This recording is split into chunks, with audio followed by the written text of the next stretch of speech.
ko ci li nga xam ne moom moo nekk seen magazine sportif ñu koy amal tous les dimanches moom mooy Sport sur 7 l'actualité qui est donc reliée tey jii au sport ñu wax ne ko nag waxtaanee ci li nga xamante nag moom moo jëm ci cette semaine xam ngeen ko l'actualité nag concernant tey jii le basketball ak le football ñu fas yéene ko tamit étalé ci lu yaatu waaye tey jii ñu am nag un plaisir fou tey di ci dalal ñoo xamante ne nii rek seen xam-xam màcc na ci waaye ñoo xam ne tam dañ miin nañu kër gi bu baax a baax dañu tàmbali ak Cheikh Oumar Aidara nekk manager FIFA waaye tamit un consultant de Sport sur 7 bonsoir Cheikh Oumar. waaw bonsoir Grégoire bonsoir coach. maa ngi nuyu téléspectateurs yëpp donc di nuyu Babou mais gis naa pooj yi keroog ci gala ANPS bi dama ko filmer quoi. justement wax naa ko nag moom ak doyen xëy na war nañu mën a joxe tey jii prix dans ce domaine. waaw non si il faut ñu def kii bi quoi il faut ñu defal leen visionné waat action yi xool quoi. parce que Babou fi ma ko seen keroog ci gala bi.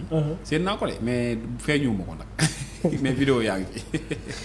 Babou Ndour war nañ la mën a baar donc bonsoir moom moo ñu teewal tey fële nga xam moom moo nekk stade Marius Ndiaye ngir suivre tey li nga xam moom moo nekk le championnat d'Afrique ci wàllu basketball ñeel les clubs ak AS Ville de Dakar bi nga xam moom moo nekkoon le club engagé ak Jeanne d'Arc Dakar ci Sénégal donc à ma droite ñu am le coach Cheikh Sène nekk tey jii un entraîneur de football waaye tamit un formateur ci petite catégorie bi miin bu baax a baax également kër gi bonsoir coach et bienvenue. Oui bonsoir Grégoire. Bonsoir à Cheikh Aidara. donc maa ngi lay nuyu di nuyu tous les spectateurs de la 7TV. di nuyu également Babou bi nga xam ne comme ni nga ko waxee moom il est de l'autre côté. donc amaat mbégte toogaat fii tey pour partager avec vous. un plaisir partagé alors tout de suite Bamba ñu démarrer tey jii ak li nga xamante ne nag moom moo nekk la coupe CAF ak le club sénégalais mi nga xam ne nag moom moo engagé wu ci li nga xam ne moom moo jëm ci lii cette compétition moom mooy le Jaraaf de Dakar qui en était tey jii nag li nga xam moom moo nekk tey sa troisième sortie dans cette compétition le Jaraaf de Dakar doon nag janoo tey ak Orapa United ci li nga xam moom moo nekk cette troisième journée. Un score nul et vierge 0 but partout nag au terme tey de ces 90 minutes de jeu là le Jaraaf de Dakar tey nekk nag un résultat boo xam ne moo ngi ko replacé tey jii ci li nga xam moom moo nekk à la troisième place de ce classement le Jaraaf de Dakar am 2 points tey mu nekk ci ginnaaw équipe bi nga xam moom moo nekk USM Alger ak ASEC Mimosas ñi nga xam ne rek ay club la yoo xam ne tey jii ñoom ñoo féete ci kanam donc Orapa United ak Jaraaf bu Dakar mu mel ni tey c'est un résultat boo xam ne arrangé wul kenn ci ñaari équipe yi Cheikh Oumar. Oui, arrangé wul kenn mais pour man c'est un match bon sur la comptabilité c'est vrai qu'on rentre avec 1 point mais c'est des matchs à gagner au regard de la poule en fait parce que soo xoolee Europa c'est l'équipe censée être la plus faible ci poule bi même si tu joues à l'extérieur face à cette équipe là da nga koy gagner donc c'est vrai que c'est un peu délicat difficile à tous les niveaux parce que le Jaraaf manque encore de la confiance et du réalisme sur le plan offensif gis nañ ko keroog bu ñu joué à Diamniadio il y a beaucoup d'occasions qu'ils ont vandalisées donc comme quoi tout ce qui tourne autour de la ligne offensive amaguñu flexibilité bu war a mën a tax ñu décrocher des buts qu'on attendait d'eux. Mais poule bi c'est une poule très compliquée soo amee USM Alger am ASEC Mimosas c'est des cadors en Afrique. Donc on va plus les présenter donc ça se jouera entre match bu Jaraaf di am ak Europa tarata nañ match aller bi voilà donc match retour boobu dina déterminant il faudra aussi tout faire pour essayer de tenir tête à l'ASEC Mimosas c'est vrai que ce n'est plus une grande fougue de guerre c'est une grande équipe sur le nom mais il y a de la place il faut nag booy gëm ni il y a de la place parce que en réalité li ma gis keroog pour man il y avait même de la place face à l'USM Alger parce que booy yi c'est au dernier tiers qu'ils ont raté beaucoup d'occasions te loolu li koy indi c'est individualisme da ciy dox précipitation dañuy dox ak assise psychologique bu ñu war a am pour mën a concrétiser des occasions parce que il faut qu'ils oublient que nekkuñ ci championnat Sénégal où certaines lacunes se pardonnent on est au niveau continental donc foofu il y a de la rigueur il y a de l'intensité donc il faut être prêt sur le plan mental pour pouvoir nga dékku ces joueurs-là qui pour eux parce que joueurs USM Alger pour ñoom c'est des joueurs de classe internationale c'est ça la différence tey joueurs bu joué Algérie Maroc Égypte ci seen championnat pour ñoom mën nañ titiller tey les joueurs qui sont dans les divisions européennes contrairement à un joueur sénégalais qui psychologiquement pense que je suis dans un championnat censé être bas donc su may joué damay joué ci baromètre championnat sénégalais moom mooy waral ngay gis suñu demee ba am équipe yooyu noonu lacune day daal di feeñ quoi donc loolu yëpp c'est des facteurs à préparer et je pense que ils sont encore dans la poule il faut qu'il essaie d'impacter sur la comptabilité parce qu'ils ont que 2 points donc ASEC ñu ngi am 4 ça veut dire qu'il y a des choses qui sont jouables ci biir poule bi. Alors Cheikh Tidiane, USM Alger premier de ce groupe-là avec 7 points. Jaraaf de Dakar def bonne figure face au plus gros de cette poule-là après tey équipe bi nga xamante ne l'équipe la supposée tey jii la plus faible nga ñëw def un match nul tey jii jàpp nga ne ndax c'est un match raté pour le Jaraaf wala. Oui bon comme ni ko Aïdara waxee en fait il y a des équipes yoo xam ne boo tasee ak ñoom véritablement da nga war a gagner quoi en fait. Comme c'est l'équipe censée être la plus faible il fallait effectivement gagner. Maintenant il faut pas cracher sur ce point. Remporté de l'extérieur donc li Jaraaf war a def rek mooy bon mu préparer wu waat encore une fois te moo xam ne ce ne sera pas trop facile déjà mu ngi war a recevoir l'ASEC je pense. Parce que à l'aller il a perdu par 2-0 et donc dafa comme ni nga ko waxee rek c'est des matchs yoo xam ne bon les lacunes ça les erreurs ça se paye cash. Donc boo xoolee les 2 buts que Jaraaf a encaissé il ne devait même pas les encaisser c'est à cause des erreurs défensives parce que ñaari but yëpp boo xoolee c'est le joueur centre la attaquant bi taxaw si ñaari devant axe yi mu mbëkk bal bu mu dugg donc même effectivement donc c'est des erreurs yoo xam ne bon boo ko defee rek véritablement nga gis donc ñaari but yooyu ñu encaissé à l'extérieur waruñu ko woon encaissé donc mënoon nañ jógee Côte d'Ivoire avec 1 point au moins. Léegi bi Algérien ñëwee fii nii quand même match boobu ku ne xam na ne Jaraaf daf ko jouer avec la précipitation comme tu l'as dit et donc mënoon nañ ko bañ a ñàkk aussi quoi bien que ils étaient face à une équipe beaucoup plus expérimentée et donc je pense que bon ils peuvent s'en sortir s'ils se ressaisissent ils peuvent s'en sortir quand même. Alors Cheikh Omar man ce qui me fait tiquer quelque part c'est l'efficacité offensive bi nga xam moom moo nekk le Jaraaf di ko traîner pourtant il y a du talent le Jaraaf marque énormément de buts tey en championnat mais tey en Coupe CAF on a l'impression que tey xëy na ku nekk dafa bëgg a dugal pourtant le Jaraaf tient bien ses matchs mais à la fin dafa mel ni tey suñu attaquant la ñuy raté moom lañu nekk tey di concéder. Qu'est-ce qui se passe? Problème mu attaquant moom Sénégal c'est un problème boo xam ne dañ ciy waxaat di ci waxaat parce que en fait booy yi comme li nga wax comme coach wax na ko. dafa am dañuy confondre vitesse ak précipitation. parce que soo seetloo ci action yu match bu ñu joué à Diamniadio. y avait de la place mais xam nga ci phase offensive soit da ngeen dem contre attaque ngeen privilégier ce qu'on appelle des phases croisées maanaam ci décalage yi. joueur day jóge fii daw jóge fële pour wuti solution kii jóge fii daw dugg fële pour wuti solution wa ilaa ngeen nekk dans la verticale de jeu doo dàqe. wa ilaa benn nga am benn 9 bu pointé ngeen di roter derrière ce numéro 9 là pour lui faire une bonne passe dans la profondeur. Mais soo seetloo booy yi le pressing est bon parce que Malick il badine pas avec le pressing.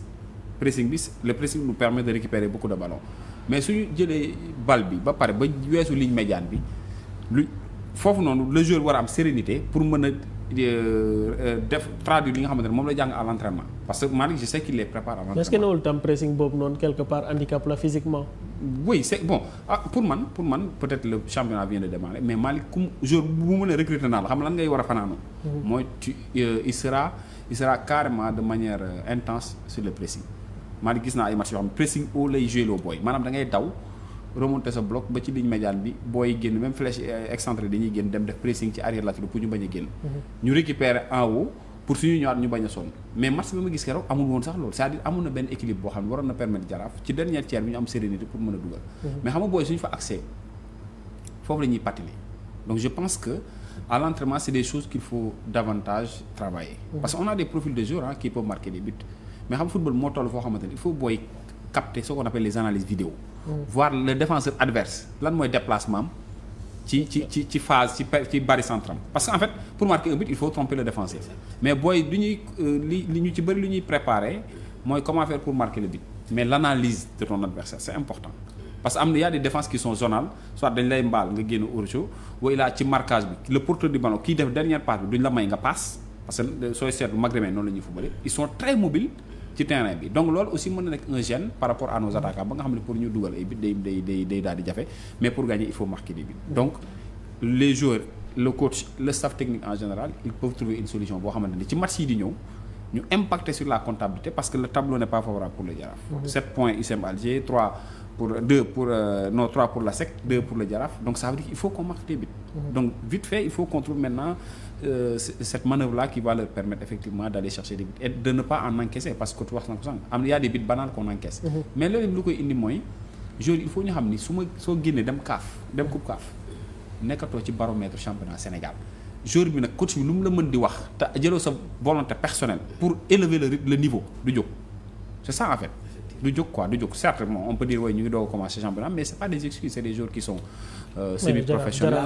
La préparation. Là où je voudrais justement intervenir par rapport à ce que tu viens de dire, c'est justement ci li nga wax ne la méthode du coach Malick Daaf boo waxee ne moom dafay def pressing bu kawe pour jéem a récupérer le ballon le plus rapidement possible. Loolu déjà c'est son plan de jeu. Donc équipe bi nekk à sa disposition déjà ñoom ils sont préparés à ça. Donc la question de l'impact physique bi nga wax sànq warul mën a poser d'autant plus que c'est une équipe déjà préparée à ça. Et donc bu la nee quand on perd la balle voilà comment on va s'organiser pour récupérer. Maintenant man en tant que coach dama opter pour def pressing haut très rapidement ñu jéem dans les 6 secondes par exemple ñu récupérer balle bi. Mais au-delà de loolu bu fekkee ne sa équipe bi préparé nga ko là il y aura pas de problème. Maintenant le problème qui se pose avec nos équipes c'est que ñoom c'est exactement des lacunes techniques souvent moom moo ñuy retardel surtout ci dans notre jeu. Et la plupart du temps la dernière passe là il faut être beaucoup lucide pour effectuer la passe ci time bi nga ko war a passer ak effectivement lieu bi nga war a defee passe boobu de sorte que attaquant bu ñëwee ce serait finition rek lay mën a nekk. Maintenant suñuy joueur dañuy yàkkamte parfois pression bi moom mooy tax souvent équipe bi nga xam ne moom la Jaraaf yore nii actuellement ñu si bëri ñu ngi soog a jouer CAF peut-être. Donc sur le plan mental il y a un travail à ce niveau qu'il faudra faire pour que ñoom ñu mën a ressaisir effectivement ñu bañ a jaawale vitesse ak précipitation. Et là je pense que s'il s'améliore à ce niveau peut-être le résultat va suivre. Le résultat va suivre, mais alors je vais rester encore sur cette logique-là. Jaraaf en championnat, Jaraaf en coupe CAF. Vous êtes en train de parler d'expérience, ok, mais actuellement le haut niveau rawatina Afrique actuellement loolu noonu bon il y a une certaine gestion de l'effectif boo xam ne ñu ngi koy def. Est-ce que kon jàpp leen ne quelque part aussi cette gestion de l'effectif là mën na nekk un handicap pour le Jaraaf de Dakar ou bien? Mais si parce que effectif bi nga xam ne par exemple moom nga yoroon comme la saison passée nga yor benn effectif nga commencé ak ñoom ba fin saison mu nekk benn groupe bu minante bu xamante ba pare. À la fin de saison la plupart des joueurs ñii nga jaay leen ñii dem ci beneen club tu reprends à zéro là question wu expérience bi ngay wax. on va du mos a am donc dañuy nekk ci éternel recommencement da ngay amaat groupe bu bees nga préparer waat leen demaat après bon tu te retrouves dans les mêmes situations que la saison précédente. Donc ce que nous devons faire c'est que une équipe comme Jaraaf nga xam ne équipe bu yàgg la moo war a mën a weesu niveau bi mu nekk. à mon avis moo war a mën a weesu niveau bi mu nekk te mu jàppee boppam club bu mag parce que Jaraaf boo dee seet depuis les années 60 musul wàcc deuxième division il est toujours dans l'élite. Et donc une équipe comme ça te boo xoolee chaque saison du wàcc du génn les 10 premiers il est toujours ci kaw. Donc équipe bu mel noonu moom moo war a conscient ci statut bi mu am mu jéem a tabax benn équipe bu solide et mu travailler dans la durée c'est-à-dire que il faut qu'on apprenne à se préparer pour le long terme mais pas pour benn compétition bu spécifique bu jeexee ensuite bon on repart à zéro.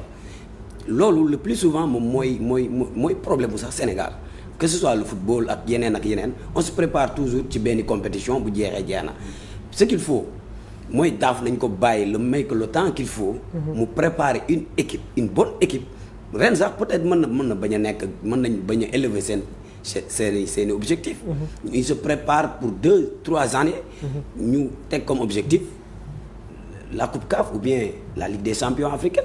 Pourquoi pas, mais bu ñu naree di def à chaque fois on recommence à zéro.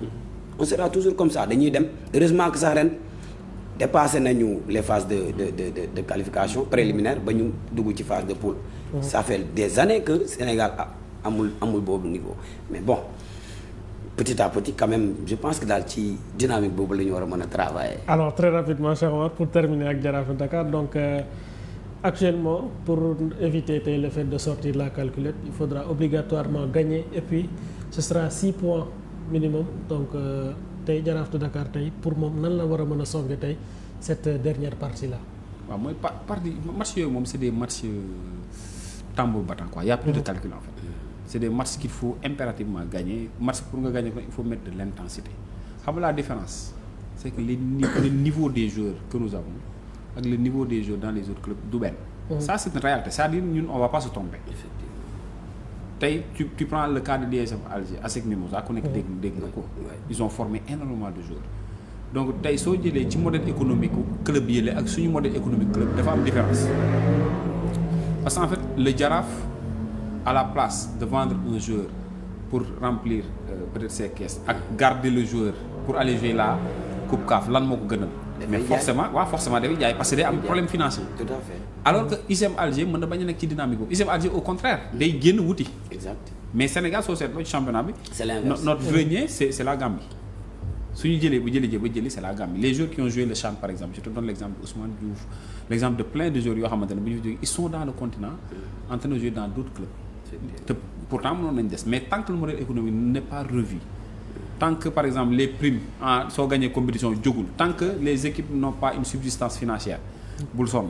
Ça suñu comme ni nga def éternel recommencement ça suñu demee nii lay dem parce que tant que t'as pas des joueurs de classe plus ou moins continentale mënoo prétendre arriver à un niveau par rapport à la Coupe CAF ou à la Ligue des champions africaine mënut a nekk parce que le football ne ment pas en fait, c'est-à-dire loolu paramètres yëpp il faut jël ko en évidence pour mettre ko sur la table. Maintenant oui le Jaraaf plébiscité génn nañ phase de kii ñu ngi ci phase de groupe, je pense qu'il y a encore des choses à aller chercher.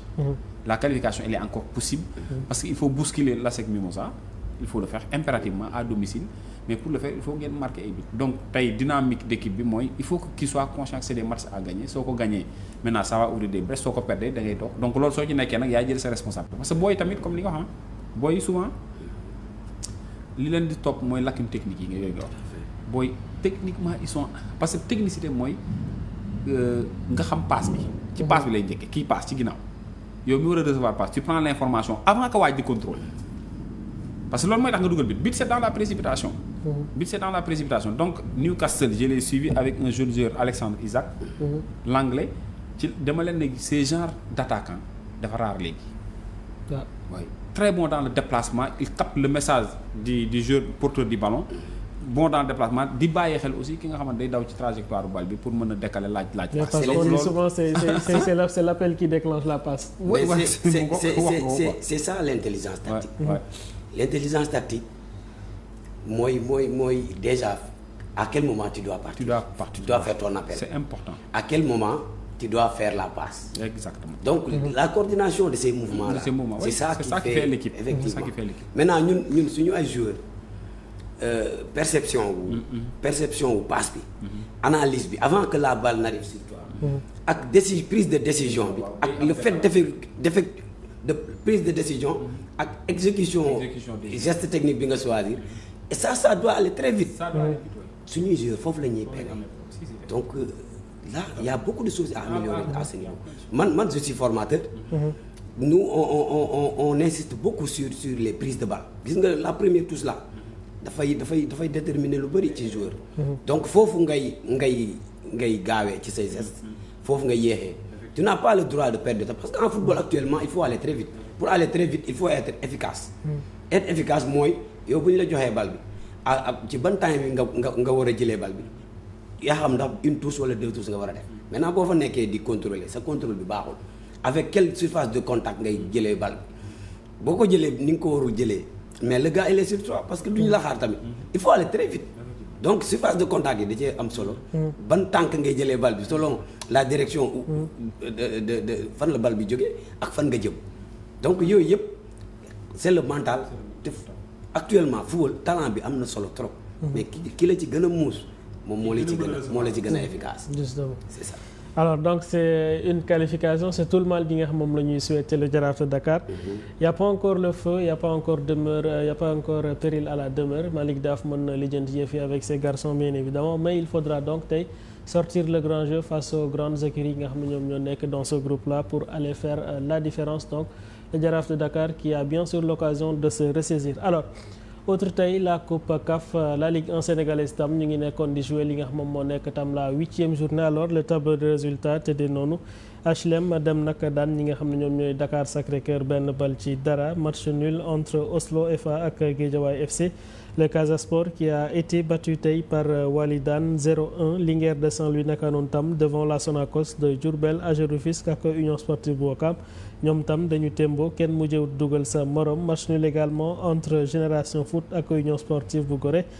Teungueth FC ak Jamono bu Fatick reporté bien sûr à demain pour des raisons que ñun ñëpp ñu xam. Jaraaf bu Dakar également war a xaar parce que dafa doon joué tey li nga xam moom moo nekk la coupe CAF. Alors conséquence tey au classement bu ñu ko xaymaa rek jàppale nag ne yëf yi tey dafay soppeeku côté Dauphin bi puisque Union Sportive bu Gorée tey Dauphin moom moo tudd Walidane qui se retrouve nag derrière avec ses 13 points. Le Jaraaf de Dakar qui n'a pas encore joué tout comme le Teungueth FC donc respectivement 3e et 4e à égalité de points ak Dakar Sacré-Cœur. Et Sonacos bu Diourbel HLM nag moom moo ci topp avec ses 11 points. Guédiawaye 8e. AGEL bu Rufisque Union Sportive bu Ouakam ñoom ñëpp statu quo la 9 points la ñu am. ñu gis tam lu ni mel diggante 12e place bi jëm ci Génération Foot ba ci ñi nga xam moom mooy AS Pikine 7 points la ñu am ñoom ñëpp ak Casa Sport. Donc Linguère ak Jamono bu Fatick jamono ji ñoom ñoo nekk à lanterne rouge. Cheikh Oumar Walidane ak Oslo mu mel ni ils sont en train tey jii de poser d'énormes soucis tey ak ñi nga xam moom moo nekk les cadres de cette Ligue 1 là. Donc au vu de ce tableau là c'est très serré, pourtant on s'attendait pas peut-être à de tels résultats. xam nga ren à part de ren. ngay gis ay surprise ci championnat Sénégal parce que les équipes commencent à arriver à un niveau de maturité. Je prends le cas de Oslo. Oslo projet moo leen indi fi. Effectivement c'est un projet je les ai écoutés faire un peu un débrief par rapport à leur projet. Un projet très logique boo xam ni dañ ko tënk ci ay ci temps bu ñu arrivé fu ñu arrivé nii quoi. Cette équipe là c'est pas une équipe qui est banalement constituée non. Au moment où des équipes de haute facture ñu ngi am ay difficultés d'effectifs. Je prends l'exemple du Casa Sport actuellement qui est à la xawma combien de place mais qui commence à Génération Foot aussi qui est plus ou moins dans cette problématique là. Ça veut dire que tendance mu ngi kii 12e 13e ñoom ñaar. Le retour de Gorée. Le retour de Gorée justifie la qualité du recrutement de joueurs qu'il faut faire en pré-saison.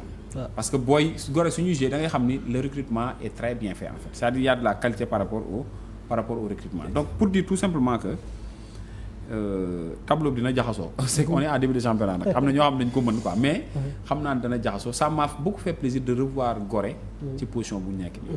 Bon Walidane aussi qui connaît Walidane c'est qu'il y a un travail qui est en train d'être fait. Après tu as des équipes comme le TFC qui meurent presque pas depuis 5 ans. Ñu ngi jéem a dund tout le temps.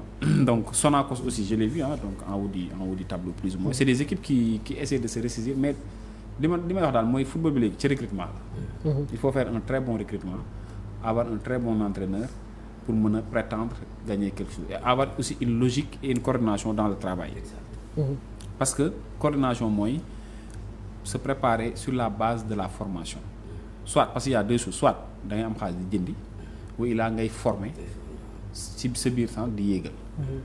Mais dañ doon xaw a jànnaxe club bi dañ doon xaw a jànnaxe ci côté boobu mais ñu ko nànd comme Oslo par exemple dañoo nànd loolu dañ ne on va former les catégories vont monter en puissance pour devenir des seniors et aller chercher quelque chose. Donc c'est loolu buñ ko minimiser moo tax ñooñu def kii Walidane ku ko xam aussi xam ni c'est une équipe qui a beaucoup travaillé ces dernières années. Sonacos xëy na ñu ngi doon xaw a balloté mais li ma xam daal mooy tendance mu ngi renversé wu xam nga gis en haut de tableau gisoo Génération Foot gisoo Casa Sport. Le Jaraaf est en ballottage, ça questionne. Maintenant, comme je l'ai dit, c'est le début du championnat. Peut-être d'ici quelque temps, on pourra s'attendre à peut-être un renversement de tendance. Mais xam naa daal li mu mën a xam ba xam mooy du yomb. Jamono Fatick, je l'ai vu tout à fait en bas du tableau. Jamono aussi, bon, je sais pas c'est quoi le problème, mais l'équipe que j'ai suivie en montée, en finale de montée, avec les Nabi et autres, cette équipe-là quand même était très séduisante. entre temps nag xaw ma lan moo nekk de trébucher ci équipe bi mais c'est une équipe aussi qui peut faire de très bonnes performances. Mais nag ça demande un diagnostic balaa ñoo gën a avancer nga wuti parce que décalage point dafa xaw a rëy ci man tuuti. ka ca kaw ma nga am 17 ñi ci suuf yaa ngi naan 7 points je pense donc le décalage commence à être énorme. Alors Cheikh Tidiane, surpris ou pas par ces académiciens là nga xam ne tey ñoom ñoo féete tey ci kaw tableau bi. Oslo Walidane. Non, pas surpris parce que je l'ai une fois dit ci sama benn chronique. Disant que les équipes qui viennent souvent de quitter la un niveau pour un autre sont souvent très forts mentalement. Et donc boo xoolee Oslo ak Walidane visiblement on dirait que mentalement à mon avis ils sont psychologiquement prêts. Donc dañuy ñëw ak benn mental bu am doole mooy tax le plus souvent ñuy bousculer la hiérarchie. Et donc waxoon naa ko il faut ñu bàyyi leen xel carrément. Beneen bi mooy boo xoolee à partir du premier jusqu'au septième. dafa kii bi écart bi bëriwul. Pratiquement le septième s'il gagne son prochain match. Il peut se retrouver deuxième ou troisième. Donc écart bi foofu dafa mel ni foofu niveau bi à peu près c'est la même chose. Maintenant pour ce qui est des clubs comme Casa Sport véritablement depuis le début de la saison il est en difficulté parce que jusqu'à présent amagul victoire. Donc Casa je sais pas leur problème c'est quoi en fait mais. xam naa peut-être instabilité infrastructure. waaw parce que ren ñu ngi soog a commencer sax jouer ci seen pratiquement seen match yëpp à l'extérieur lañ ko doon jouer. Mais bon. C'est une équipe boo xam ne quand même situation bi mu nekk ça inquiète beaucoup donc Teungueth quand même peut-être c'est une équipe qu'il faut attendre en tout cas ci podium bi parce que équipe bu mag la. Maintenant Jaraaf quand même bon ak coupe CAF bi peut-être moom moo koy xaw a kii tuuti moom. Parce que tàmmuñu di jouer match yu bari souvent du jouer coupe CAF bëgg a jouer championnat en même temps. Bon, avec peut-être un effectif réduit, est-ce que il pourra gérer son effectif pour ça? Boo xoolee Génération Foot, le cas de Génération Foot, bon dafay équipe boo xam ne le plus souvent ils ont des jeunes joueurs. Des joueurs yoo xam ne duñu ay xale lañ quoi. Le plus souvent sur le plan physique gars yi foofu lañ leen di sonalee. boo tasee que Génération Foot bu tasee une équipe comme Jaraaf. Dañuy xam ne techniquement et tactiquement les gosses de Génération Foot ils sont très forts. Donc duñu leen fekk ci aspect boobu. Léegi yow ñoom seen propre point fort moom la ñuy utiliser c'est l'aspect physique. Donc le plus souvent dañuy physique par rapport ak ñoom. moo tax le plus souvent ñu leen di sonal. boo xoolee Génération Foot ak Jàmbaar loolu mooy seen problème Jàmbaar déjà tey lay soog a am victoire. Et de passage je salue le jeune El Hadj Seck. De notre zone il est de Diass donc il a triplé aujourd'hui et donc c'est la première fois que Jàmbaar mu gagné depuis la saison donc loolu mooy seen problème seen effectif bi dañoo nekk ay xale et donc sur le plan physique le plus souvent gars yi moom la aspect boobu la ñuy utiliser pour di leen sonal quoi en fait. C'est le modèle de formation rek. Parce que les objectifs des clubs. C'est de former et de vendre. Xam nga tey am na ñoo xam ni xëy na sax ñu ngi ci élite bi. mais li ñuy lijjanti mooy nañ fa nekk rek. Exactement. C'est ça en fait c'est-à-dire après am na ñoo xam ne ils vont chercher des trophées. Tout à fait. Mais gis nga modèle de recrutement bi il faut que les clubs revoient leur modèle de recrutement. C'est pas saison day jeex nga toog ba août nga daw xool booy nawetaan bi. dafa am rôle bu am solo aussi le problème nekkul aussi au plus haut. fonction directeur sportif. Oui. La club yi négligé. Oui, surtout. Le directeur sportif. C'est lui qui est responsable de tout cela. Les codes de recrutement. Exact. Basés sur la performance. Exactement. Additionné donc à la capacité effectivement de contenir certains joueurs de classe. Comme je prends l'exemple de comment il s'appelle le gosse de Jaraaf qui est parti à Al Hilal, le numéro 10.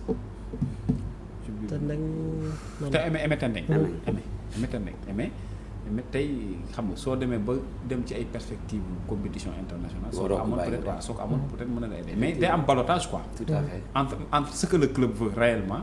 ak les objectifs fixés ou bien les critères de performance que la CAF attendrait d'une équipe ou d'une autre. Donc loolu ci diggante boobu la ñu moo tax affaire bi ce n'est pas seulement les joueurs ni l'entraîneur. Mais ci benn pour man il faut une analyse holistique de la situation du football sénégalais en tout cas local pour ñu mën a régler te loolu il fallait le faire après le CHAN parce que le CHAN nous a valu beaucoup de satisfaction. Absolument. Avec Pape Thiaw qui a su peaufiner une équipe. Tout à fait. Dans un délai très court. Ah oui. Mais qui nous a amené le contraire. En tout cas c'est le contraire du reflet de notre championnat. En interne. Donc loolu pour man waroon nañ toog jàngataat affaire bi ci bu ñu demee ba gagné CHAN. Mais c'est le résultat de la préparation. De la préparation, tout à fait. Il faut toujours se préparer. On se prépare, même si c'est 2 semaines. Oui. Tu te prépares à l'interne, tu poses tes plans. Bon, bu ñu ko comprendre rek c'est fini. Maintenant yow par rapport ak formule c'est-à-dire le sport le football en tant que tel dañ ko war a repenser au Sénégal. Parce que ça ne va pas. Oui, c'est ça. Pratiquement ça ne va pas. Les clubs n'ont pas de moyens. Comment faire pour que les clubs puissent avoir ces moyens-là qui leur permettent véritablement de retenir les joueurs pour que ñu toog ci championnat bi. L'État aussi a sa part de responsabilité par rapport à ça. C'est ça, il y a beaucoup de choses qu'il faut. Justement loolu laa bëggoon souligner parce que aussi je pense que tey bu fekkente tey ces clubs là niveau professionnel bi nga xam ne ñu ngi leen ciy woote bu dee amuñu suffisamment de budget pour mën a garder ces joueurs là duñu mën a évoluer parce que souvent li ñu am tendance gis moom mooy le champion au sortir de la saison pratiquement tey perte tey 7 à 8 joueurs ci effectif am donc loolu day am benn répercussion tey mais donc un autre club boo xam ne tey dans cette saison là mu ngi tey poser beaucoup d'interrogations moom mooy l'Union sportive de Ouakam. C'est une seule victoire en 8 journées. Donc à part cette victoire là c'est des matchs nuls. Qu'est-ce qui arrive à Ouakam on se demande. Oui mais xam nga rek mooy li ma la wax sànq je l'ai évoqué tout à l'heure il faut qu'on apprenne à travailler dans la durée c'est-à-dire Ouakam bi ñu jël recruter Tafa Seck le coach le doyen Tafa Seck dañ ko may temps mu profité mooy bi ñu leen wàccee bi ñu leen relégué donc Tafa Seck a réussi quand même à remettre une équipe à remettre l'équipe et à le remonter quand même. Maintenant bu fekkee Tafa Seck dafa fa jógee léegi continuer woo ci dynamique boobu da nga ñëw indiwaat beneen dynamique mais quand on travaille on aura les résultats seront là mais quand il y a trop de changements. Voilà c'est ça quoi bu ñu continuer woon ci dynamique boobu même si Tafa n'est plus là. Mais projet bi nekk fi. Parce que là-bas c'est le projet. bu fi projet bi continuer rek donc du woon situation bi du am. mais le plus souvent da ngay commencer benn liggéey nga yàkkamti di nga tëb ay étapes donc tu vas finir comme ça. Alors Cheikh Omar balaa ñoo jàll ci li nga xam moom moo nekk la sélection A le Teungueth FC devait jouer finalement on se rend compte que le match a été reporté pour des raisons yoo xam ne ça a un peu fait tiquer wala boog xaw na jur benn polémique sur la toile moom mooy un concert bu fa war a am. tey bi nga amee nouvelle boobu noonu tey sportivement yow naka nga ko jàngatee. waaw dafa doy waar c'est-à-dire en fait xam nga les infrastructures sportives peuvent abriter d'autres activités. Mais quand même il faut que ça soit des activités décalées ñu bañ a tomber parce que le calendrier de la Ligue Pro quand même c'est un calendrier boo xam ne déjà calé quoi donc soo ko faire bouger rek tu changes complètement des paramètres yoo xamante ne du arranger équipe bi du arranger ligue bi donc dañuy obligé defar te quand même la fonction de base ou bien donc de base stade lu muy jëriñ mooy quand même football voilà donc loolu moo c'est une question de principe ci loolu parce que am na fi amati fi je me rappelle même stade de Pikine amoon na à usage de concert ñu renvoyer des matchs mu def débat bii tamit c'est un exemple qui est là un peu patent mais c'est à la Ligue maintenant d'être exigeant sur ces questions-là accompagné effectivement par le ministère qui bi nga xamante ne moo nekk à la tutelle de certaines infrastructures parce que de base équipe su waree football nañ décaler leneen li fa war a mën a am nekkul priorité match bi mooy priorité non si match bi mooy priorité parce que le calendrier est déjà calé am na concert yenn yoo xam ni c'est en cours de saison lañ koy décider quoi mais nag après doo xam yan paramètres ñoo nekk ci suuf est-ce que c'est une question de bénéfice qui est en jeu parce qu'il y a aussi des stades s'ils abritent des concerts il y a le bénéfice qui parle donc mais pour man quel que soit le type de bénéfice sooy dem bay caler nit concert da ngay xool date boo xam ni amul match nga dugal ko quoi mais les matchs aussi c'est les week-ends donc moo tax ma ne la xam naa y a quelque chose peut-être comme le bénéfice qui aurait parlé et qui aurait effectivement mis à l'écart le match à la place du concert loolu laa gën a yaakaar daal. L'aspect finance alors Cheikh Tidiane alors moment où tey ñu ngi waxu infrastructure nan lañ leen di préserver ce fait là daal di am tey yow pour yow l'aspect finance comme ni ko Cheikh Oumar di junjee xëy na moom moo ci nekk ci suuf tey jii est-ce que tey responsabilité ligue bi tam jotul ñu waxaat ci. mais si la ligue devait se faire respecter ligue bi moom moo war a teg ay veto parce que le stade est fait pour des compétitions sportives. pas pour des activités culturelles. donc ligue bi moom moo war a imposer que ni man j'ai un calendrier qui est là il faut que je respecte ça. maintenant beneen activité bu ñëw. ñu xool ndax le stade sera occupé tel au jour ou tam ñu xool jour bi nga xam ne ci lay disponible ñu organiser seen activité culturelle. tant que loolu amul bon c'est-à-dire que on a dit ligue professionnelle. on ne peut pas prétendre avoir un championnat professionnel. di bàyyi ay détails yu mel nii muy jàll quoi comme ça. dans d'autres pays c'est impensable. non c'est inadmissible quoi. soo demee ba ñu caler match quand même. non mais c'est vrai dañ naan. y a pas de sérieux dans ça. parce que dans la nouvelle gestion des infrastructures il faut quand même c'est vrai il faut qu'on respecte ce volet organisationnel par rapport à d'autres activités extrasportives c'est normal. mais comme li nga wax rek il faut que ça soit adapté au calendrier. Exactement. Parce que le cas du stade Ablaye Wade. Il faut qu'on l'exploite davantage. Exactement. On regrette encore les derniers événements qui sont passés là-bas. Mais pour man warul yem ci football kese. wax nañ ko waxati ko ça repose encore le débat de la gestion des infrastructures par des personnes capables parce que en fait c'est un peu partout à travers le monde. C'est-à-dire soo tegee stade Ablaye Wade mais mën nga fa organiser. ay xam naa libre na bu ñuy organiser concert Tëngéej ak Diamniadio quand même taxu koo sori. non donc déplacer le concert au stade Abdoulaye Wade pour attirer beaucoup plus. wala arena bi sax. wala arena bi yooyu am c'est des possibilités yoo xamante ne war na ci mën a am. et puis y a un autre débat. Il y a la chose par exemple avec j'ai vu le directeur qui a fait une déclaration par rapport xëy na à une nouvelle approche suñu dem ba koy joxeeti parce que li fa xew keroog dafa doy waar. et jusque là kenn mënagul wax. kan moo responsable par rapport ak loolu mais xam nga voilà soo amee un joli cadre comme ce stade là mu ñu permettre ñu koy vandaliser comme ça voilà donc loolu c'est des choses yoo xam ni il a parlé d'assurance je pense que dina ci gën a xuus mais aussi il faut que ñu jël ay mesures yi nga xamante ne c'est des mesures qui feront de sorte que ci fautif mën a répondre à ces actes. alors loolu moo nekkoon tey fenêtre bi nga xam moom la ñu réserver la Ligue 1 sénégalaise donc tey ñu jublu tey ci li nga xam moom moo nekkoon nag la sélection A bien sûr parce que interrogation amoon na tey ci kaw la succession d'Aliou Cissé mi nga xam ne nag jot nañu ko remercier weer yi la ñu passé le comité exécutif de la fédération sénégalaise de football ginnaaw ndaje li nga xam ne nag jot na ko amal yëkki nañu rek ay kàddu fësal ne tey jii yaakaar yi ñu ngi ko teg ci kaw Pape Bouna Thiaw ci loolu sax dañuy dem teewlu ki nga xam moom mooy Seydou Sané parce que moom mooy yoroon tey jii seen kàddu bi yëf yi jeexee. Le comité exécutif à l'unanimité a retenu la candidature de Pape Bouna Thiaw comme entraîneur de l'équipe nationale A. Alors ce choix se justifie entre autres de l'état des services au niveau des différentes sélections nationales avec une victoire au CHAN et une qualification obtenue de manière convaincante à la CAN Maroc 2025. Et non seulement par rapport à ces services rendus, Pape Bouna Thiaw répond aux critères fixés par le comité exécutif. Juste après le choix porté sur Pape Bouna Thiaw, le président a rendu compte à Madame le ministre.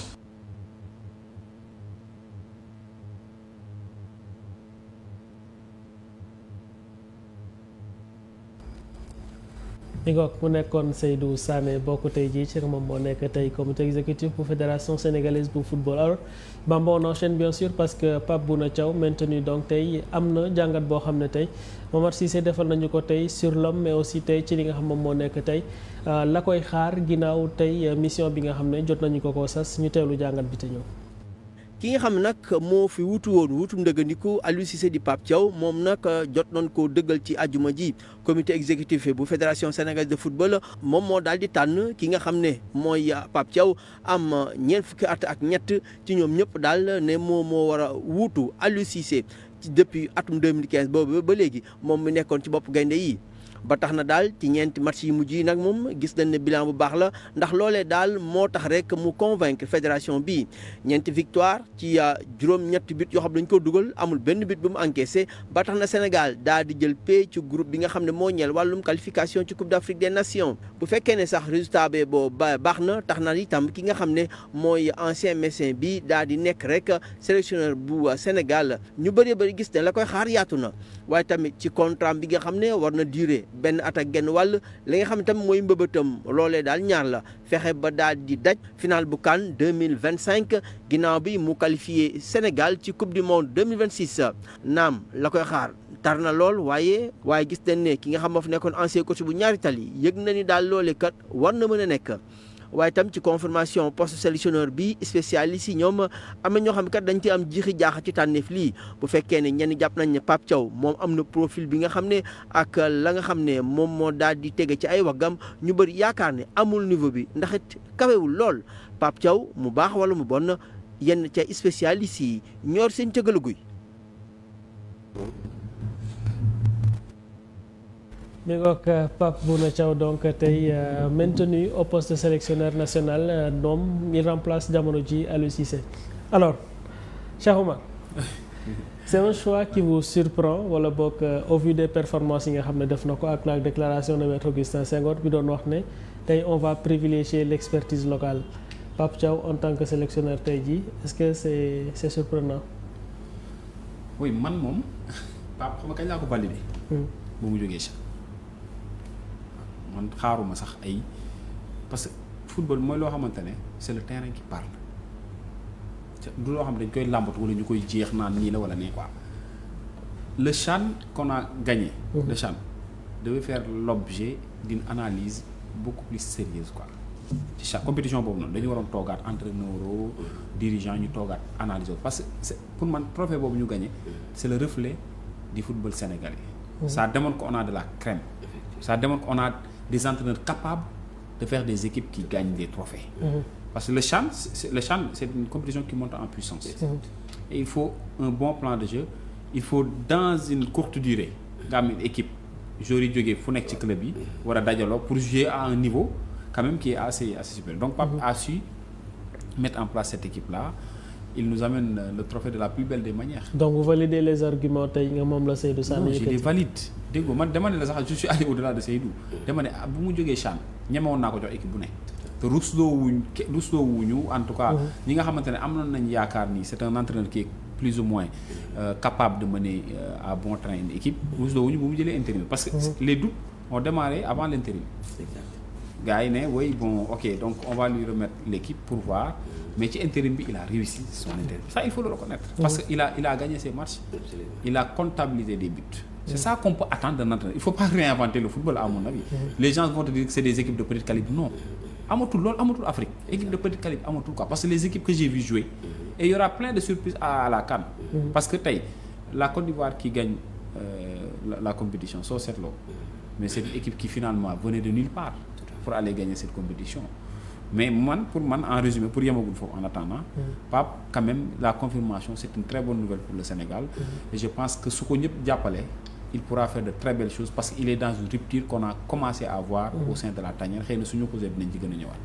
Alors Cheikh Tidiane de votre côté Pape Thiaw mi nga moom la ñuy jot a maintenir pour yow c'est le choix qui s'imposait wala boog urgence moom moo tax ñu maintenir ko comme li nga xam ne tey moom moo nekk situation bi Sénégal nekk donc le choix porté sur Pape Thiaw yow noo ko gisee.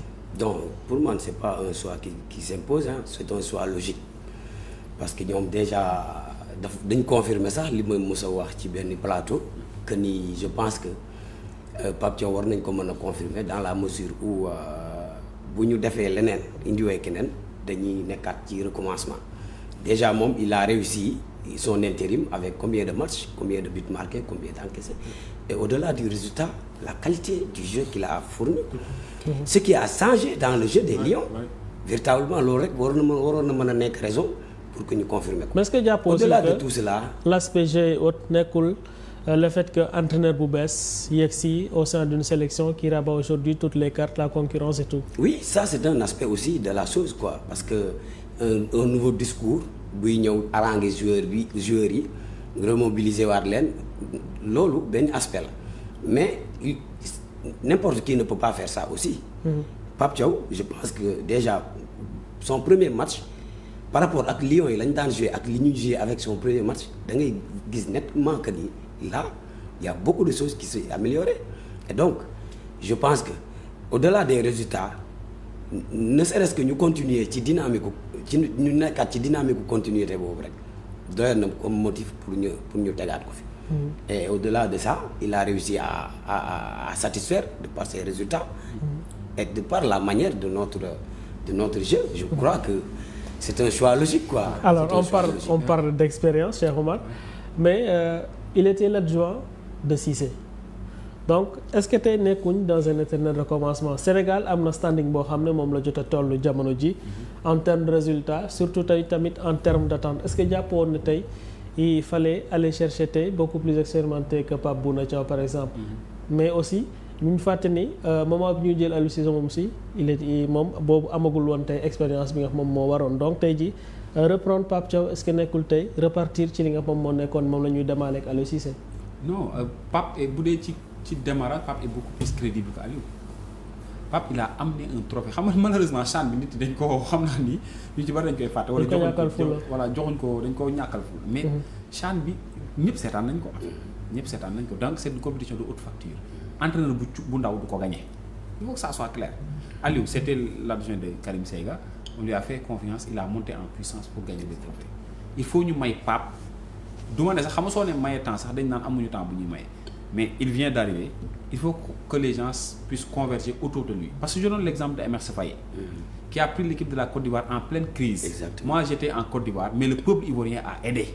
C'est ça qu'il faut loolu dafa am solo. C'est-à-dire tey jii il faut que ñu xam ni Pape tout ce qu'il fera c'est pour aider cette équipe à monter en puissance. def na loo xamante ne tey kii jar na te Pape il est diplômé loolu tamit il faut nit ki xam ko c'est-à-dire c'est un entraîneur qui a des diplômes différents. C'est un entraîneur qui a une approche qui lui est propre. C'est un entraîneur qui a du caractère dans son vestiaire. xëy na nit yi xamuñu ko. mais il a du caractère parce que le choix de mettre Ismaïla Sarr sur le banc de touche c'est un choix fort. Le choix d'amener Habib Diarra si poste de prédilection c'est un choix fort. Absolument. Le choix de repositionner Iliman Ndiaye en piston libre. Tout à fait.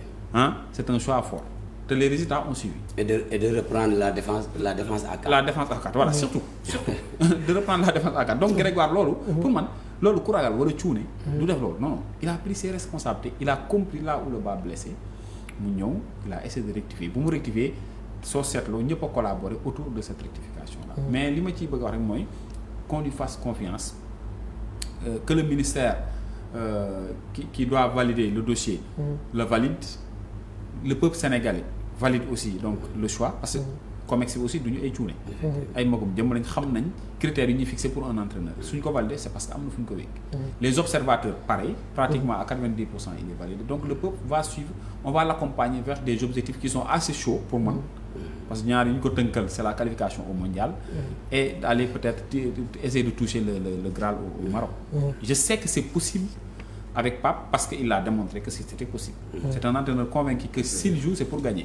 Maintenant il faut que ñun ñu am habitude di accompagner dans cette mouvance. Tout à fait. Éviter donc yenn critiques yoo xam ne c'est des critiques insensées. Vraiment. Mais ñu jàppale ko xam ni c'est le Sénégal qui a parce que critique balaa ngaa mën a critiquer nit da ngay bàyyi mu déroulé nga xool mais Pape jusqu'à l'heure où je vous parle. C'est un entraîneur qui mérite cette place d'entraîneur titulaire de l'équipe nationale. En plus de ça les joueurs l'ont accepté parce que man en tant que mën nga ñëw mais joueurs yi la nangu mais joueurs yi ma gis soo gisee nu ñuy fubale léegi ak 3 mois ci ginnaaw nu ñu doon fubale di nga xam ne le discours est en train de créer donc une ambiance très positive au sein de la tanière te loolu c'est l'entraîneur qui joue ce rôle là. Alors il y a des objectifs yoo xam ne xëy na dañ ko assigné mais cher le contrat 1 an et demi est-ce que tey c'est assez suffisant pour que Pape Thiaw mën a façonner une équipe sachant que la Coupe d'Afrique est proche les éliminatoires de la Coupe du Monde 1 an et demi pour yow le contrat est-ce que ça suffit? Oui pour moi c'est bon quoi parce que dañ ko limiter dans le temps et par rapport à des compétitions bien précises donc man li may wax par rapport ak justement son choix et je crois que le métier d'entraîneur il y a un certain nombre de critères d'exigence yoo xam ne et là je parle sous le contrôle du doyen Amsatou Fall parce que n'est pas entraîneur n'importe qui quand même donc il faut au moins un capital un capital expertise. Et là c'est partir des connaissances. Aliou Cissé ki Pape Thiaw ku ne xam na ne quand même il connaît le football. moo tax choix yi nga def ni nga fi wax sànq. modification yi mu wax def yëpp c'est parce qu'il connaît la chose moo tax moom mu def ko. donc y a capital expertise, y a capital management. Management, c'est lié à la méthode de travail, n'est-ce pas? Il y a un capital aussi de personnalité. Quand on parle de personnalité, on fait allusion au caractère de la personne. Et donc, à mon avis, ça se retrouve autour de Pape Thiaw. Maintenant, il a réussi à nous démontrer qu'il est capable de mener cette équipe. Pour moi, ci 1 an et demi yii nii il va continuer de prouver que bu jeexee war nañ ko mën a renouveler waat à mon avis loolu la.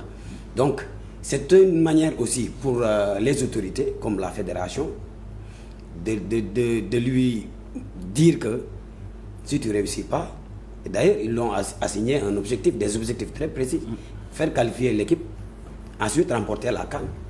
Donc objectif yooyu bu ko atteindre le même que Cissé. Voilà, il peut continuer. Maintenant, s'il les manque, après, nous voilà, ndax mën nañ ko bàyyi mu travailler dans la durée ou pas. Et donc, moi, je pense que les 1 an et demi, c'est tout à fait logique. Ouais. Alors, est-ce que nekkul tey une certaine forme de lui mettre la pression 1 an et demi, surtout qu'on a aussi une génération boo xam ne daf ko war a organiser waat façonner waat une nouvelle équipe avec une génération vieillissante, parce que bu ñu xoolee les Sadio Mané et Koulibaly, donc ñoom ils sont beaucoup plus dans la formation actuellement que donc tey sur le plan de ces choix là yu Pape Thiaw war a def yaa ngi wax sànq des choix forts, mais est-ce que aussi jàppoon ne am na yeneen choix forts yoo xam ne ñu ngi war a imposer wu dans cette sélection là son modèle de gestion actuellement. Oui, xam nga équipe bi ça me rappelle l'équipe de 2002. Il faisait partie d'ailleurs ay Aliou Cissé cadre yu bari nekkoon ci équipe bi, mais comme li ñuy wax rek soo jëloon xale yi dox saa nga ne leen 11 bi tegal ñu ko dañ la ko tegal. te ñun ak Pape Thiaw fa lañ jëm. Pape mu ngi doog a ñëw. mais yàgg na fa tamit. parce que bu ñu fàtte ni yàgg na di fréquenter équipe bi. Pape il a joué dans 17 clubs différents su ma juum. donc c'est comme ni nga ko waxee il a été footballeur, il connaît les codes du football moderne. Additionné au fait qu'il a fréquenté la tanière nekk ci biir nekk l'adjoint de Aliou Cissé di comprendre aussi comment le groupe fonctionnait. C'est très important. Donc loolu moo indi continuité bu mu ñëwee. C'était dans la délicatesse totale. dafa yeew rek ñu ne ko am. xam nga loolu yombul nga yeew ñu ne la am rek nga ñëw defar daal di yekk loo xamante ne ñëpp d'accord nañ ko. Donc pour man il y a une très grande satisfaction parce que c'était dans la délicatesse qu'il a pris l'équipe, mais sa capacité de management lui a permis de peaufiner une équipe gagnante. Et c'est tout ce qu'on peut attendre. La manière a été décriée du côté de Aliou Cissé avant son départ. Pape bu mu ñëwee ci benn semaine mu dem terrain annexe Diamniadio defar fa benn plan de jeu qui répondait aux attentes quand même des observateurs. bu mu ko tegee le résultat a su parce qu'il a marqué des buts, les joueurs étaient épanouis. L'exemple de Ismaël, pas Ismaël, l'autre Iliman Ndiaye. L'exemple de Habib Diarra qui te marque combien de buts en 2 voire 3 matchs. Xam nga loolu c'est pas des choses qu'on ramasse qui se ramassent comme ça. Quel que soit l'adversaire mais ñun le problème yi ñu mujjoon di am mooy on avait des blocs bas. Quel que soit l'adversaire bloc bas rek ñu am problème. Mais Pape il a décroché des schémas qui lui ont permis de briser cette idée-là maanaam bloc bas amul fu ñu ko jaar. Il y a des équipes qui n'ont pas le capital expertise bi ma doon wax oui. donc pour man Greg tey moom koy xanaa leen quoi. Bon c'est vrai qu'on a la RDC qui nous attend, on a peut-être le Soudan dans le cadre des éliminatoires, mais c'est des équipes qu'on peut battre. Tey booy yi nii pour man ak dynamique bi ma gis nii on tend vers une équipe très solide que Pape Thiaw va mettre en évidence parce que soo seetloo lu ci bari ci ay changements tactiques am du làmbatu quoi. lu ci bari du làmbatu quoi ci ay logique la koy wékk. alors si logique la ko wékk donc su ma dégloo Cheikh Omar donc Pape Thiaw il a les épaules assez larges tey pour gàddu équipe bi joxaat ko blason bi nga xam moom la amoon. mais tey ñu ngi jëm nu ngi koy wax sànq sur des rencontres yoo xam ne nii ay rencontres assez importantes lañ surtout pour coupe du monde bi. alors tey fi ñu war a jëm moom mooy une sélection boo xamante ne tey jii elle se cherche alors que Pape Thiaw boobu ba léegi ñu ngi wax mais c'est un seul match référence boo xam ne xëy na mën nañ ne c'est un gros calibre moom mooy le Burkina Faso te c'est un Burkina boo xam ne certes dafa nekkoon une équipe boo xam ne assez remaniée donte qualité de jeu bi war aussi sur la pelouse amoon na est-ce que jàppoon ne yow aussi li tax xëy na ces résultats là agsi fii nii moom moo nekk les adversaires yi nga xam ne am na ko en face de lui bu waral tey jii bon certains disent qu'il a assez convaincu tey pour garder cette équipe là mais dans la Coupe d'Afrique bi ñu jëm on aura des équipes yoo xam ne ñoom ñoo ëpp standing peut-être. Non, je pense pas que ce sont les adversaires quoi. Je pense que c'est sa méthode de travail. Déjà bi mu ñëwee dafa modifier la disposition tactique. N'est-ce pas mu jógee ci disposition bi si sa tegoon mu indi 4-2-3-1. Déjà wane na ne il veut une équipe joueuse, il veut une équipe offensive, très offensive même. Et donc seetlu nañ ne équipe bi mu ngi effectivement épanouissement bi nga doon wax retrouver nañ ko ci équipe bi. Maintenant c'est pas benn dispositif rek qui fait un entraîneur. Ci benn match tu peux te retrouver avec plusieurs dispositifs, ça dépend aussi de la capacité d'adaptation, la lecture du jeu et tout. Effectivement ak sa adversaire bi lan la indi. Ñun on avait beaucoup de problèmes face à une équipe qui jouait en bloc bas. Maintenant te ñun dañu seetlu ne avec Cissé daawuñu am ay solutions donc une équipe bu ñëw mu taxaw ci défense am ñoom ñëpp ñu regrouper foofu si tu n'as pas des astuces donc tu ne vas pas t'en sortir et donc loolu moom mooy indi expertise u entraîneur tel ou tel dispositif bu sa adversaire teg nan nga koy contourner. te loolu bon quand même il a réussi à nga jàpp xëy na loolu la ëppale Aliou Cissé. mais non en tout cas il a démontré. non c'est-à-dire du xam nga soo nee ëppalee sax xam nga gi rek mu joxu ka soo nee ëppalee ku nekk mën nga ëppalee sama. peut-être mën na nekk sax kii gën ko ñeme quoi en fait. oser gën ko oser. voilà oser tenter tel dispositif wala tel dispositif tactique. parce que le dynamiteur xam nga tey. Le déclencheur des actions offensives de l'équipe du Sénégal, c'est Iliman Ndiaye, il s'appelle. Si tu me mets un autre joueur ci secteur boobu, c'est parce que tu veux fermer le jeu.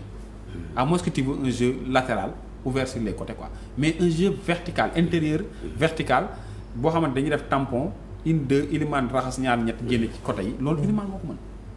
Alors que Aliou du loolu lañu doon tegal. Avec le groupe qu'on a. Aliou du loolu lañu doon tegal Aliou ñu doon tegal. Donc c'est question de fit là quelque part. Question de prise de responsabilité là et de lecture aussi. Effectivement lecture. Des intrants que tu as et du système que tu utilises pour jouer parce que loolu daf ci am solo. ak aussi parlant de système sax ça dépend des joueurs que tu as.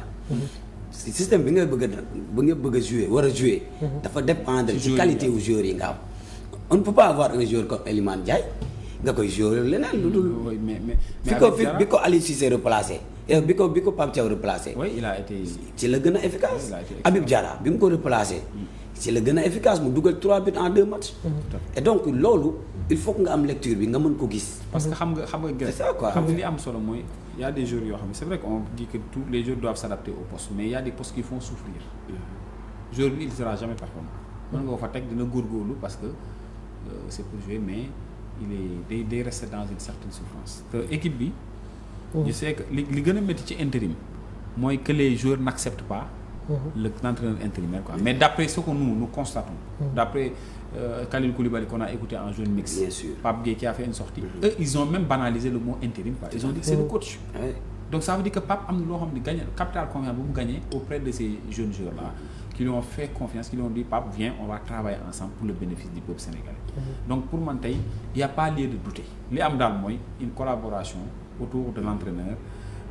Bon c'est vrai que le football et la critique ñoo ànd Sénégal dafa nekk dëkk boo xam tamit il y a trop de critiques autour du football c'est normal mais les critiques pour Pape qu'on connaît xam nañ ni critique bu ñu ko mën di critiquer ça va lui permettre de grandir parce que mënut a ñàkk mais ça va lui permettre de grandir en tout cas li am ba des mooy li ma gis moom li ma gis ci phase intérimaire bi mu def ko su continuer noonu en apportant toujours des solutions au fur et à mesure en étudiant les adversaires davantage en faisant de ces journées des journées de recherche intenses parce que le football va vite les adversaires se métamorphosent d'une manière extraordinaire su ko defee mais il pourra réussir comme tous les entraîneurs parce que je donne toujours l'exemple de Aliou Cissé on lui a donné du temps pour qu'il réalise ses performances Faye bu muy jël Côte d'Ivoire mais les gens ont crié au scandale est-ce que Hervé Renard était sur les pistes.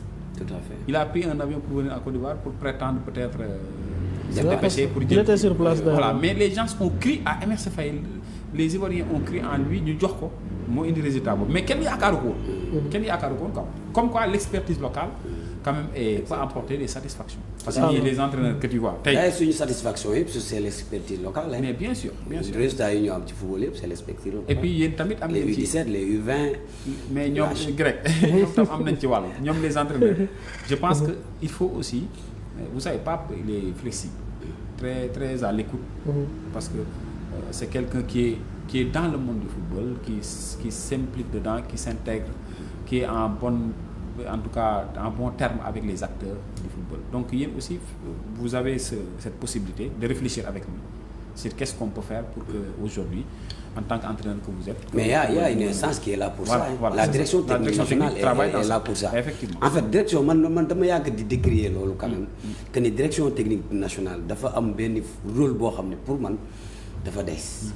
C'est vrai que ñu ngi accompagner mais dañoo war a déjà def benn plan de travail sur le benn plan de formation. Je sais pas comment on va l'appeler mais suñu modèle joueur suñu modèle football dañ ko war a définir et ça c'est le rôle de la direction technique. Ban profil joueur lañ bëgg ban philosophie de jeu lañ bëgg a adopter ñun Sénégal. Barcelone boo fa demee xam nga façon bi ñuy jouer. Italie boo fa demee xam nga seen philosophie de jeu. Brésil ku nekk xam na ban façon la ñuy jouer. Espagne extra ñun Sénégal ban mooy suñu philosophie de jeu. c'est-à-dire suñu identité. loolu il faut que ñu définir ko te pour man ça va partir de la direction technique nationale. ñu ne coach bi voilà le modèle de jeu qu'on doit adopter. Maintenant comment on va réfléchir pour taxawal boobu projet ba mu nekk loo xam ne ñëpp dinañ ko xam même les écoles de football vont partir de cela. Équipe nationale type de footballeur bii lañ soxla ñun dañuy jéem a former type de footballeur boobu. C'est important. ban xam nga sànq wax nga ba wax pressing haut. Il y a des coachs yoo xam ne bëgguñ lool. Quand on perd la balle dañuy défendre en reculant. reculer ba nekk suñu zone. ñu jéem a xool nan la ñuy récupérer balle bi. def kii transition rapide. mais am na ñoo xam ne duñ def loolu. maintenant ñun au Sénégal ban lañ ci adopté. c'est ça parce que transition rapide la ñuy def wala attaque placée la ñuy def ñun ban lañ siy def. justement parce que chantier yi aussi dañu bëri côté boobu donc animation bi vous êtes très satisfait par rapport à l'animation offensive bi nga xam moom la nekk jamono yi di proposer mais défensivement est-ce que jàppoo am na lu des surtout interconnexion yi entre les défenseurs parce qu'on a vu une charnière boo xam ne quelque part jox nañu ay frissons Niakhaté Koulibaly quelque part sur des hésitations avec le gardien Edouard Mendy donc pour yow défensivement est-ce que le chantier nekkul lu ñu war a mën a xoolaat côté boobu. waaw parce que pour man suñu problème sax du axe bi. suñu problème ce sont les arrières latéraux. ñun déjà des arrières latéraux de métier lañ daawul sax andi maintenant avec Pape Thiaw ça commence à changer quand même avec l'arrivée de Malick Diouf voilà donc foofu moo nekkoon chantier bi pour défense bi te pour man dañoo war a xool nan la ñuy def ba suñu équipe bi équilibrée. Avoir une équipe équilibrée c'est d'avoir toutes les lignes. de bons joueurs. Des joueurs de haut niveau. Donc bu fekkee sa attaque bi baax na milieu bi baaxul bu fekkee sa attaque bi sa milieu bi baax na défense bi baaxul. Là tu n'auras pas une équipe loo dugal mën nga ko encaisser c'est pas équilibré. Maintenant si tu es fort défensivement et offensivement tu peux pas marquer de but tu n'es pas équilibré. Il faut donc le juste milieu il faut avoir des lignes yoo xam ne dañoo yëpp baax. Donc pour man suñu axe bi tu as parlé d'hésitation pour man ça c'est mental. C'est mental, c'est juste des réflexes. Mais c'est pas des qualités. Donc leur qualité défensive et replacement ak yooyu. Ils les ont. Voilà léegi maintenant c'est le mental.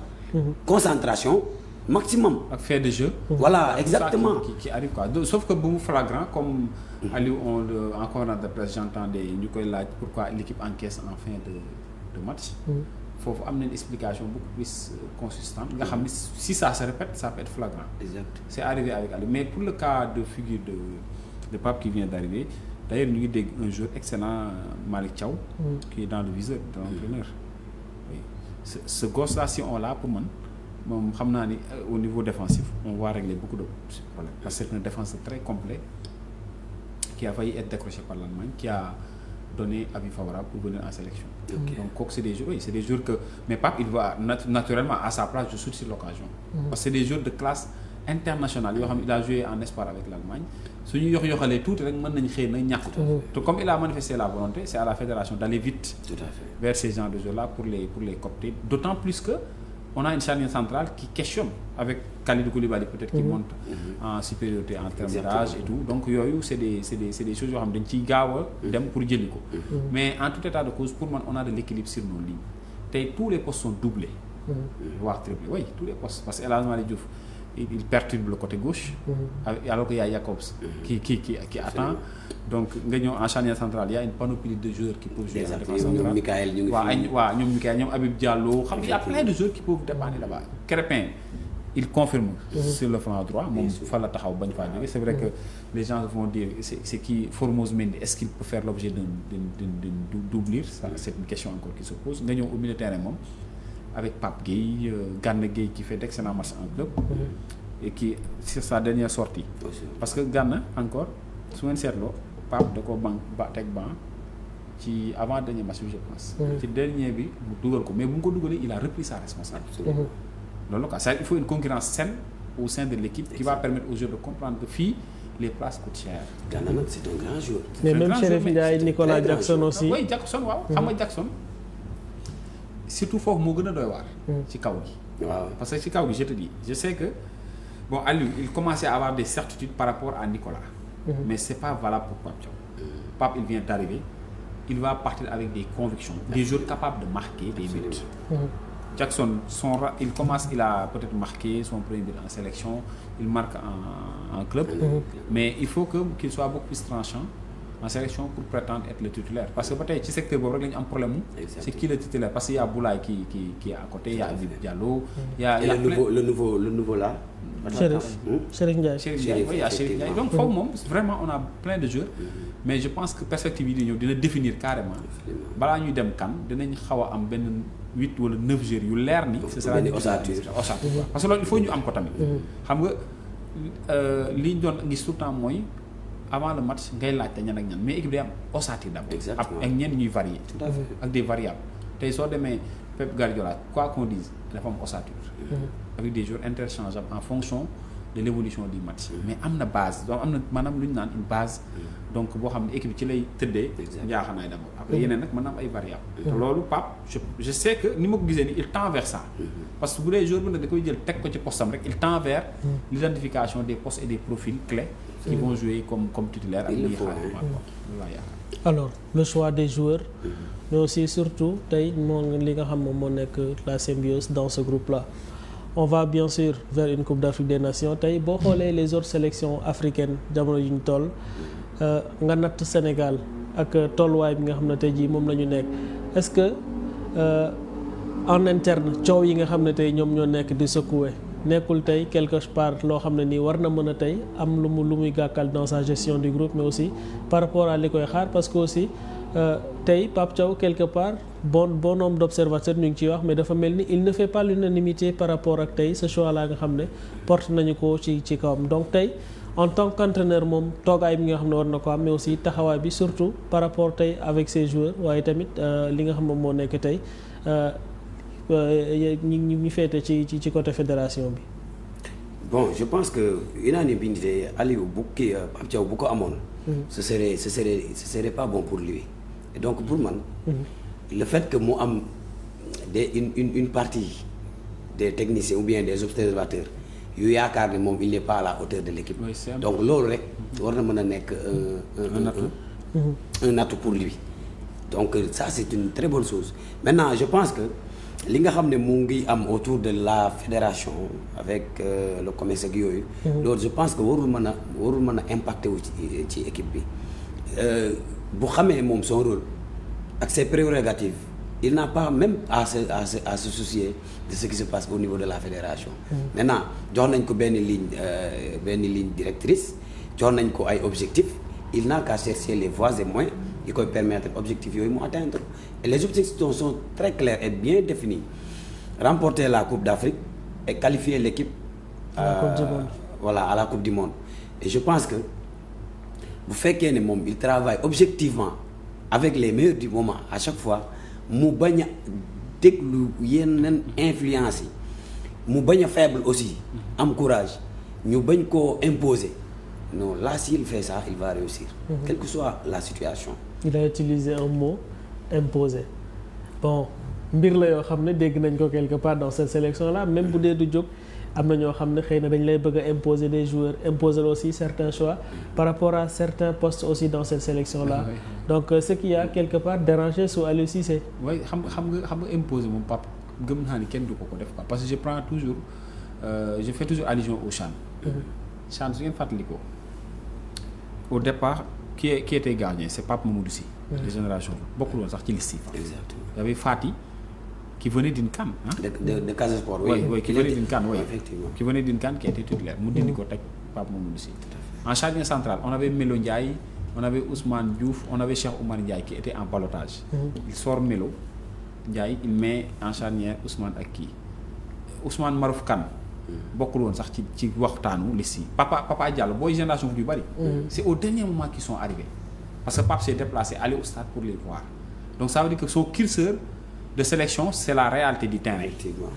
te loolu entraîneur la moom xam li may wax c'est-à-dire entraîneur bu am curseur la réalité des performances sur le terrain doo mos a tromper. les meilleurs du moment. les meilleurs du moment donc gëm naa ni côté boobu xëy na dañ koy waxtaane mais en interne dina am délicatesse quoi parce que un entraîneur quand même il faut porter le costume d'entraîneur c'est moi qui choisis.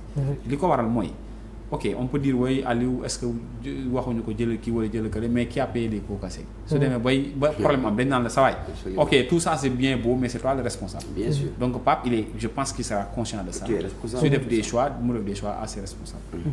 alors waxtu wi ñu cërale woon daanaka jeex na mais mënuñu ndar képp tey waxuñu tey sur cette folle journée yi nga xam ne nos joueurs sénégalais def nañu ko un doublé d'Ismaïla Sarr. Nicolas Jackson Pape Matar Sarr tous buteurs.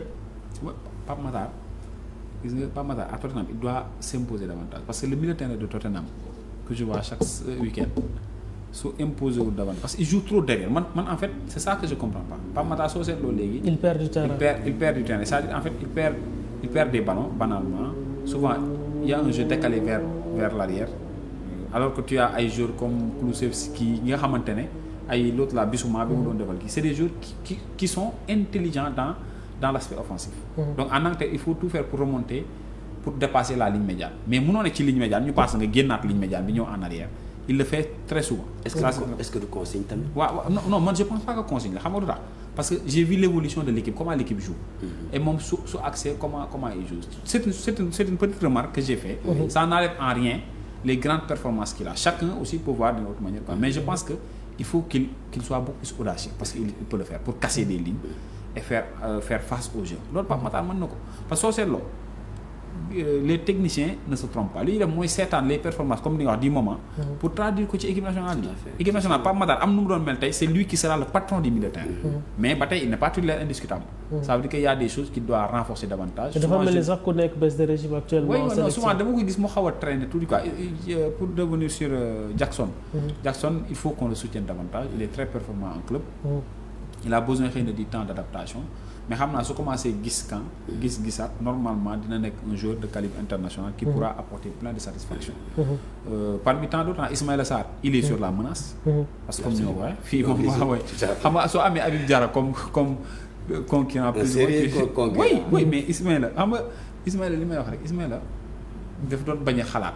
man noonu laa ko doon waxee tout le temps dama naa Ismaïla day bañ a réfléchir parce que mënuma comprendre un joueur de poste comme Ismaïla Sarr suñu la joxee balle tu fixes sur le bon pied de l'arrière la gauche tout le temps day génn ci côté bi tout le temps man mosuma ko gis mu kii mais keroog laa ko gis quand même ci match Ismaïla di dagg di dugg ci terrain di génn du ay solution je me suis dit quand même il commence à comprendre les gens à réfléchir voilà enfin à réfléchir Cheikh Tidiane sur les trois mais en tout cas c'est une bonne chose le fait que ñu leen di gis ñuy imposer au niveau de leur club Pape Matar Sarr non comme ni nga ko waxee rek en tout cas pour moi il doit muscler davantage son jeu voilà mu gën a percutant quoi il est bon à la récupération comme dans les relances et il parvient aussi à marquer des buts ça veut dire que moom il se porte vers l'avant aussi quoi te boo xoolee but yu bëri actuellement ce sont les milieux de terrain qui les marquent pourquoi parce que dañuy bokk à chaque fois dañuy participer sur les actions offensives et donc pour Ismaïla comme tu l'as dit Habib Diarra récemment daf ko menacé